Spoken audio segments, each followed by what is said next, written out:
বাইরে সাধারণত হিজাব পরে এরকম অনেক মেয়েরাও বাসায় হাফহাতা গেঞ্জি পরেন। কেউ উপরে ওড়না পরেন, অনেকে পরেন না।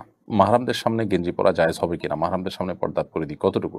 Nayef Amarnath Mohammad Deif ID থেকে আপনি লিখেছেন, দত্তক নেওয়া মেয়ের বিয়েতে অলি কে হবেন? মেয়ের আসল বাবা নাকি পালক বাবা? জন্মদাতা পিতা জীবিত থাকা সত্ত্বেও তাকে না জানিয়ে মেয়ে বিয়ে দেওয়া জায়েজ হবে কিনা? মেয়ে যে দত্তক নেওয়া বিষয়টা বরপক্ষের কাছে গোপন রেখে বিয়ে দেওয়া ইসলামের দৃষ্টিতে কেমন, কোরআন সুন্নাহর আলোকে বিষয়গুলো খোলাসা করবেন। ভাই নাইফ, দত্তক নেওয়া মেয়ের বিয়েতে অভিভাবক হবেন মেয়ের বাবা এবং জন্মদাতা বাবা। পালক বাবা তিনি অভিভাবক হবেন না। হ্যাঁ, জন্মদাতা বাবা যদি পালকের দায়িত্ব দেন, বলে দেন যে হ্যাঁ আমি আপনাকে দায়িত্ব দিলাম বা আপনাকে অনুমতি দিলাম, তখন তিনি অভিভাবকত্ব করতে পারেন। অর্থাৎ শর্ত সাপেক্ষে এই অভিভাবকত্ব হতে পারে।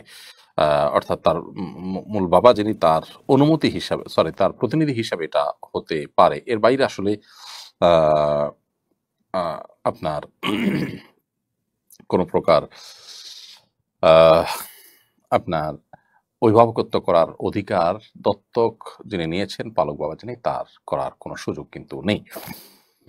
আর বরপক্ষের কাছে যদি বিষয়টি গোপন রাখা হয়, তাহলে সেটা অবশ্যই অন্যায় হয়েছে।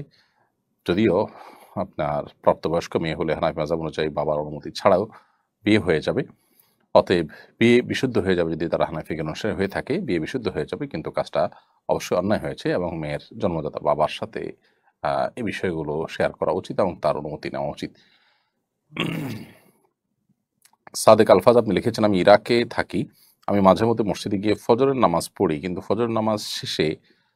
ফজর নামাজের শেষ রাকাতে রুকু থেকে উঠে সরাসরি হাত তুলে দোয়া শুরু করি। আহ, দোয়া শেষ করে তারপর সেজদায় যাই, তাতে কি নামাজের ক্ষতি হবে? আপনি ফজর নামাজে রুকু থেকে উঠে সরাসরি হাত তুলে দোয়া শুরু করেন, ফজর নামাজ শেষ রাকাতে রুকু থেকে উঠে, অর্থাৎ আপনি কুনুতে নাজেলার কথা সম্ভবত বলছেন। তো কুনুতে নাজেলা যদি হয়ে থাকে, তাহলে সেক্ষেত্রে ফজর নামাজে কুনুতে নাজেলা আহমলি মাযহাব উলামায়ে কেরামতে আর অনেক উলামায়ে কেরামতে আছে। সেই হিসাবে আপনি তারা যদি জামাতের সাথে নামাজ পড়েন এবং তারা যদি কুনুতে নাজেলা পড়েন, তার সাথে অবশ্যই আপনি কুনুতে নাজেলা পড়বেন, এতে আপনার কোনো নামাজের ক্ষতি হবে না। এমনি ওসমান মোল্লা আপনি লিখেছেন, আমি মাঝে মাঝে ফরজ নামাজের সময় দ্বিতীয় বৈঠকে তাশাহুদের সাথে দুরূদ পড়ে ফেলি, এরকম করলে কি সেজদা দিতে হবে? হানাফি মাযহাব অনুযায়ী আপনার আল্লাহুম্মা সাল্লি আলা মুহাম্মাদ পর্যন্ত পড়ে ফেললে আপনি সিজদা সাহু দিবেন। যেহেতু বিভিন্ন বর্ণায় দ্বিতীয় রাকাতে বৈঠকের পর দ্রুততার সাথে দাঁড়িয়ে যাওয়ার নির্দেশ রয়েছে। তো সেই নির্দেশ লঙ্ঘন হয়েছে বা বিলম্ব হয়েছে, সেজন্য আপনি সিজদায়ে সাহু দিবেন। যদিও অন্যান্য ফিকহের ওলামায়ে কেরাম, যেমন হাম্বলি ফিকহের ওলামায়ে কেরাম এখানে সিজদা সাহুর কথা বলেন না। সৌদি আরব প্রচলিত যে ওলামায়ে কেরাম আছেন বা বর্তমান যে ওলামায়ে কেরাম আছেন, তারা সিজদা সাহু দেওয়া লাগবে না বলেন। তবে হানাফি মাযহাব অনুযায়ী সিজদা সাহু দিতে হবে। আর এর বাইরে এমনিতে নামাজের মধ্যে শেষ বৈঠকের পর প্রথম রাকাতে সব ওলামায়ে কেরাম মতেই তাশাহুদ পড়েই দাঁড়িয়ে যেতে হবে। এটা মানে দুরূদ পড়ার কোনো জায়গা নয়। সালমা আক্তার লিখেছেন, বাইরে সাধারণত হিজাব পরে এরকম অনেক মেয়েরাও বাসায় হাফহাতা গেঞ্জি পরেন। কেউ উপরে ওড়না পরেন, অনেকে পরেন না। মাহরামদের সামনে গেঞ্জি পরা জায়েজ হবে কিনা, মাহরামদের সামনে পর্দার পরিধি কতটুকু?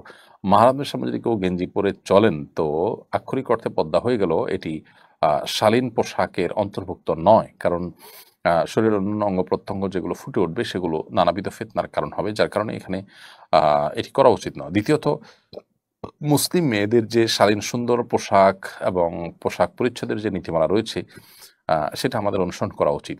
ফাসেক এবং কাফের মেয়েরা, তাদের যে লাইফস্টাইল থাকে, সেই লাইফস্টাইল অনুসরণ, ভালো মন্দ বিচার বিশ্লেষণ ছাড়াই তাদের অনুসরণ অনুকরণ থেকে আমাদের বেঁচে থাকা দরকার।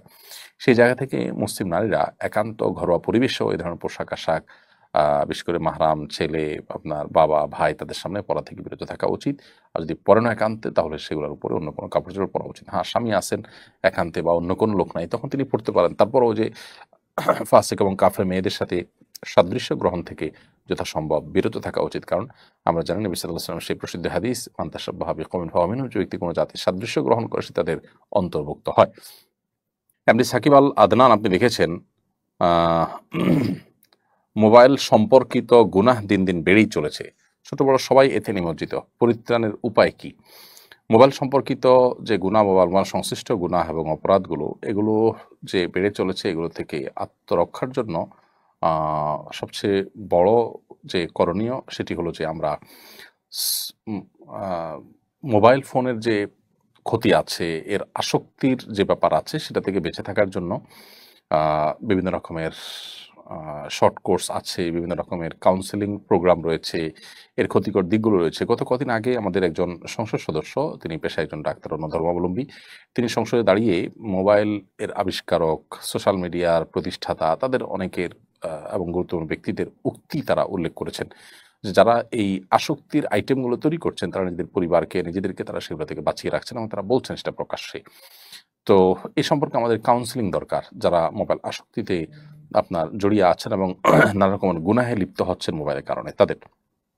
এর বাইরে মোবাইল গুনাহ থেকে, মোবাইল সংশ্লিষ্ট গুনাহ থেকে যদি কেউ বাঁচতে না পারেন, প্রয়োজনে তিনি স্মার্টফোন ছেড়ে বাটন ফোনে চলে যাবেন। একটা সময়ের জন্য, অন্তত ২-৪ মাস, ৬ মাস সময়ের জন্য হলেও তার উচিত এই পর্যায়ে চলে যাওয়া। এমনি মনিরুজ্জামান আল মনির আপনি লিখেছেন, আল্লাহ আমাকে একটি পুত্র সন্তান দিয়েছেন, ছেলের নাম আব্দুল্লাহ ইবনে মনির রাখলে কিছুই হবে কিনা? খুবই সুন্দর নাম। আপনার নাম যেহেতু মনির আর ছেলের নাম আব্দুল্লাহ রাখলে, আব্দুল্লাহ মনির রাখলে খুবই সুন্দর এবং চমৎকার নাম হবে। এমনি হৃদয় খান আপনি আমাদের ইউটিউব চ্যানেলে লিখেছেন, আমি পাইকারি কিছু প্যান্ট কিনে বিক্রি করি। বর্তমান কিছু প্যান্ট আছে ছেঁড়া ফাটা, এটাই এখনকার হাল ফ্যাশন। এ ধরনের প্যান্ট বিক্রি করা জায়েজ হবে কিনা? আপনি যে পাইকারি প্যান্ট কিনে বিক্রি করেন, যদি ছেঁড়া ফাটা হয় এমন জায়গায় যেখানে আসলে ছতর উন্মুক্ত থাকবে, তাহলে এগুলো বিক্রি করবেন না। একটু কষ্ট হলেও আপনি এগুলোকে অ্যাভয়েড করবেন। এতে একটু কেনাবেচা কম হলেও সেটি আপনি করবেন না। কারণ ইচ্ছাকৃতভাবে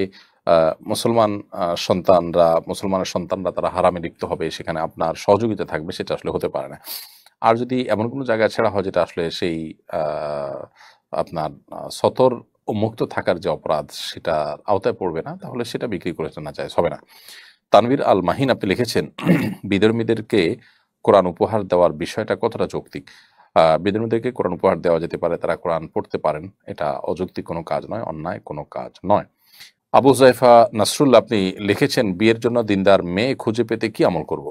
বিয়ের জন্য দিনদার মেয়ে খুঁজে পেতে আপনি দিনদার সার্কেল মেনটেন করবেন। যে সমস্ত দিনদার সার্কেলকে আপনি মনে করেন যে তারা শুদ্ধ সঠিকতার পথে আছেন, ইসলামের সব বিষয়গুলো, ঈমান, আকীদা, ইবাদত, বন্দেগী, আখলাক, লেনদেন সবকিছু ক্ষেত্রে তারা ইসলামকে মেনে চলার চেষ্টা করেন, এরকম সার্কেল যদি আপনি খুঁজে পান, সেই সার্কেলে যদি খোঁজেন এবং তাদের উপর আস্থা রাখেন, সেটা তুলনামূলকভাবে দিনদার মেয়ে খুঁজে পেতে অনেক বেশি সহযোগিতা করে। এর বাইরে ছেলে হোক আর মেয়ে হোক, এরা নিরূপণ করার ক্ষেত্রে যারা সংবাদ দিবেন, তারা কতটা বিচক্ষণ, কতটা অভিজ্ঞ, কতটা গভীর দৃষ্টি সম্পন্ন, ভালো মন্দ পরখ করতে পারেন, সে বিষয়টা গুরুত্বপূর্ণ। যাত্রার কথায় আমলে নিয়ে কাউকে দিনদার মনে করাটা সঠিক নয়। মেয়েদের ক্ষেত্রে আজকাল নামাজ পড়ে, বোরকা পরে, এটুকুকে আমরা অনেকে দিনদারিতার জন্য যথেষ্ট মনে করি। ছেলেদের মধ্যে দাড়ি টুপি আছে, নামাজ পড়ে, তাকে আমরা দিনদারের জন্য যথেষ্ট মনে করি। অথচ বিয়ে শাদীর পর দেখা যায় যে তাদের দিনদারিতার বীভৎস রূপ ফুটে ওঠে। এই জন্য দিনদারিতা শুধুমাত্র এগুলোর নাম নয়, পরিপূর্ণভাবে আল্লাহ সুবহানাহু ওয়া তাআলাকে কেউ মেনে নিতে পারছে কিনা, কোরআন সুন্নাহর সামনে নিজেকে সমর্পণ করতে পারছেন কিনা, এটা হলো দিনদারিতার সবচাইতে বড় দিক।